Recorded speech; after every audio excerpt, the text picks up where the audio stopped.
Adaora is a beautiful woman who is every man's dream. The moment she saw Kola in the bank, everything changed. During their wedding day she decided to wear a red wedding gown. The congregation froze, but she never minded. She confronted him aggressively in the wedding and left. The air was heavy with the scent of incense and distant echoes of drums, fading slowly into the warm hush of early evening in Abeokuta. From the outside, Kola was everything a woman could pray for, a tall, soft-spoken man with a commanding presence, polished charm, and the kind of wealth that whispered old money. His shops in 3 different cities bustled with business, his name echoed in the mouths of Oba and elders, and his smile never reached his eyes. He met Adaora on a humid Wednesday morning at a bank. She was arguing with a teller about a mysterious deduction in her account, her brows furrowed in righteous anger, her words fast and precise. Kola had watched her from the queue, amused. When she turned around and caught his eyes, something passed between them. Curiosity. Maybe recognition from a past life, maybe the silent whisper of fate. Their romance moved quickly, too quickly for Adaora's sister, Ifananya, who didn't trust smiles that didn't crinkle the eyes.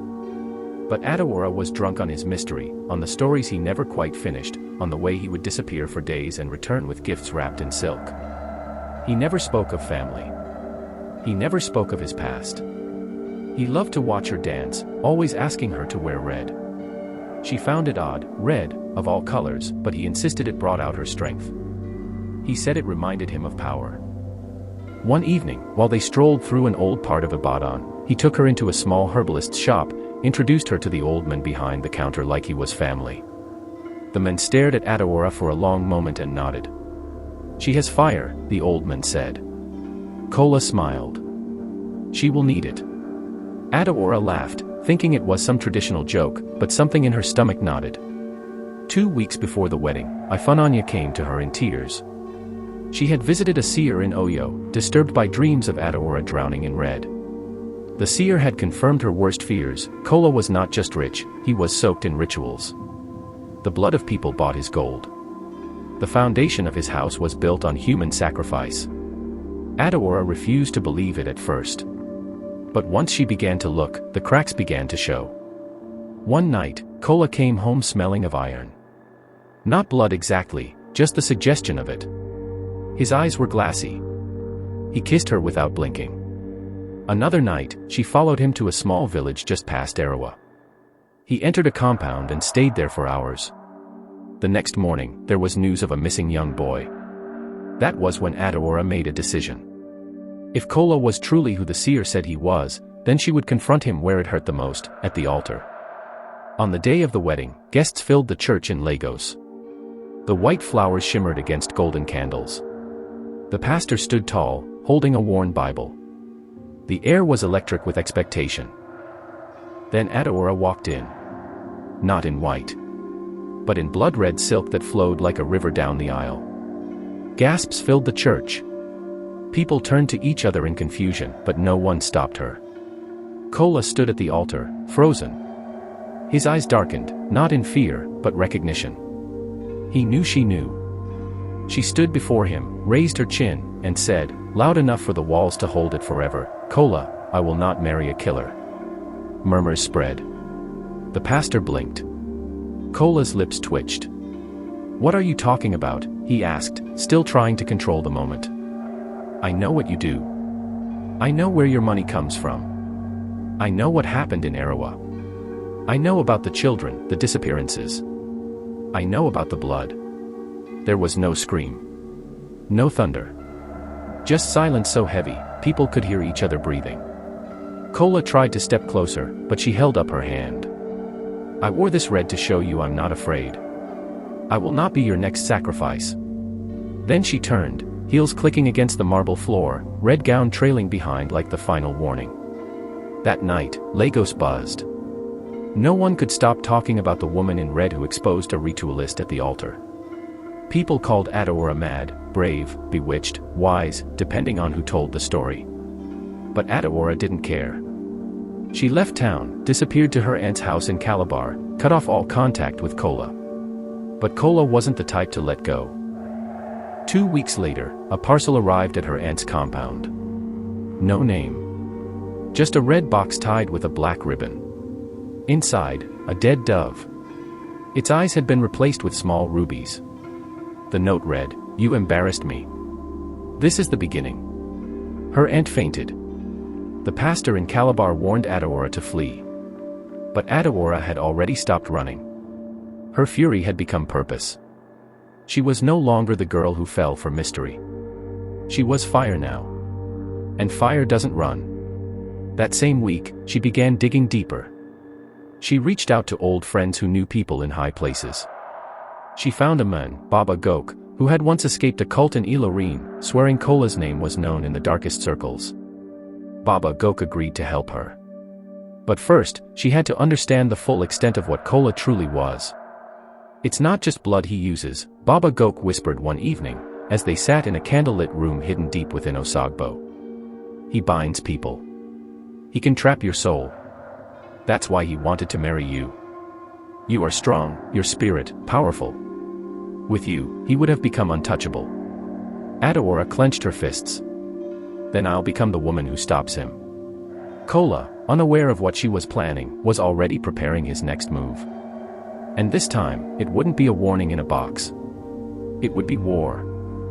The moon was high over Osogbo the night Adaora sat cross-legged in front of Baba Gok, her red gown folded beside her like discarded skin. The old man had placed a bowl of water between them, its surface smooth and dark, reflecting nothing but shadow. Around them, 7 white candles burned low. The air was heavy with crushed herbs and secrets. "If you truly want to fight him," Baba Gok said, his voice low and gravelled, "you must understand what he has become. Kola is not just a ritualist. He is a vessel now." "A vessel for what?" Adaora asked. "The ones beneath the soil. Spirits older than language. They promised him wealth, influence, immunity, but in return, he feeds them souls. You are not the first woman he tried to marry. But you are the first who saw him before the vows were spoken." Adaora's heart turned cold. What happened to the others? They vanished. 2 in Port Harcourt. 1 in a cure. 1 in a small village near Enugu. All their weddings had one thing in common: each woman wore white. Each was buried beneath his house within 7 days. The room seemed to dim with the weight of the truth. Adaora clenched her jaw. "I need to destroy him." Baba Gok nodded. "Then you must see what he's hiding." He poured a pinch of ground kola nut into the bowl. The water shimmered, turned cloudy, then cleared again. A vision formed. Kola kneeling naked inside a room lined with black symbols, his forehead smeared with blood. 4 others stood around him in a circle, their faces hidden behind masks of carved wood. They chanted softly, rhythm rising like a tide. Then the scene shifted. Adaora saw a stone chamber beneath Kola's mansion in Lagos. A hidden door behind a bookshelf led down to it. Inside, small items were lined on shelves: bracelets, earrings, locks of hair, photographs, each belonging to someone gone. Their souls, trapped in tokens. The bowl suddenly cracked. Adaora gasped and pulled back. Baba Gok stared at the shattered ceramic. "He felt us. He knows you're watching." That night, Adaora didn't sleep. She paced under the stars, whispering names of the dead. She was no longer afraid. She was furious. Meanwhile, in Lagos, Kola sat on the edge of his bed, eyes unfocused. The spirit inside him stirred uneasily. "She is not like the others," it said in a voice only he could hear. "I know," Kola whispered. "She's stronger. Then we must act before she gathers more strength." Kola nodded, rose, and walked toward the mirror. His reflection stared back at him, but the eyes in the glass were not his own. Days passed. Adaora didn't return to Lagos. But she didn't stay hidden either. Through whispers and shadows, she traced Kola's old connections: an abandoned shrine outside Ibadan, where he first took the oath, a woman in Benin who once bathed him in goat blood, an old priest in Ile-Ife who had refused to initiate him years ago and was now blind. Each clue unraveled more of his story. Kola had been born poor, his father, a failed fisherman, his mother, a dying woman who cursed the river before her death. At 15, he vanished for 2 months. When he returned, he had money. He started giving gifts. People began to fear him. Those who mocked him died in their sleep. Those who bowed to him prospered. He built his empire in silence, wrapped his evil in elegance. And now, he wanted Adaora, not just her body, not even her heart, but the very thing inside her that glowed when she was angry, that pulsed when she danced, that screamed when she prayed. He wanted her spirit. But Adaora had a plan. She returned to Lagos under the cover of night. Not to run. Not to hide. She came to burn everything down. She arrived at Kola's mansion in a black geli and loose ankara. A scarf covered her face. She knocked on the door like a messenger sent by the gods. The gatekeeper opened. "Who you dey find?" "Madam Sandra," she lied. "Madam no day house." But Adaora had already slipped in, her sandals quiet against the tiled floor. She knew the blueprint. She'd seen it in the water bowl. The hidden door was behind the third bookshelf in Kola's private study. She pressed her palm against the carved lion symbol. The shelf creaked open. Behind it, a staircase spiraled into the earth. She descended. And the stone chamber was exactly as the vision showed, cold, circular, lined with tokens. She stepped into the room and immediately heard whispers, not from her, not from above, but from the shelves themselves. The souls. They were begging. "Free us. Please. Fire." Adaora didn't hesitate. She pulled a bottle of palm oil and powdered charcoal from her bag, ingredients Baba Gok had blessed, and poured them around the room. She lit a match. The fire caught quickly. Flames danced up the walls. The whispers turned to wails. And then, screams. Not hers. Kola's.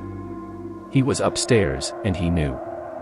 Adaora sprinted up the staircase just as Kola appeared at the top, his face contorted with rage, his eyes not his own. "You dare," he roared, his voice layered with something inhuman. Adaora stopped. Then she smiled. "I came to collect what you stole." The flames were spreading fast behind her, licking at the door. Kola charged forward. But the fire obeyed her. It surged around her, encasing her in red light, forming a wall between them. Kola screamed again, not in anger, but in pain. The spirits were leaving him. Freed by her flame. They clawed at him on their way out, each ripping a piece of his soul with them. He fell to his knees. Adaora stepped forward through the fire, untouched. He looked up at her, a hollow man. "You think this is over?" he spat. She leaned close, her eyes sharp. "This is only the beginning." When it was over, only Adaora stood. Kola was gone. The temple had collapsed into earth. Silence returned. But this time, it was peaceful. Months passed. Adaora returned to Abeokuta, not in hiding, but in grace. She lived quietly, tending herbs and helping women who came to her at dusk with questions they couldn't ask in public. She spoke rarely of Kola.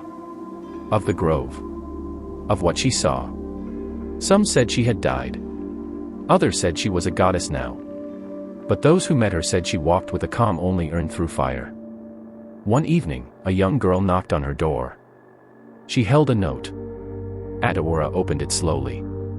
There was no name. Only a single line, written in careful hand. Red was never for death. It was always for those who survive it. Adaora smiled, folded the paper, and lit a candle. She wore red every day after that. The end. Like, subscribe and comment your opinion on this story. Sometimes as a lady you need to be careful who you spend the rest of your life with.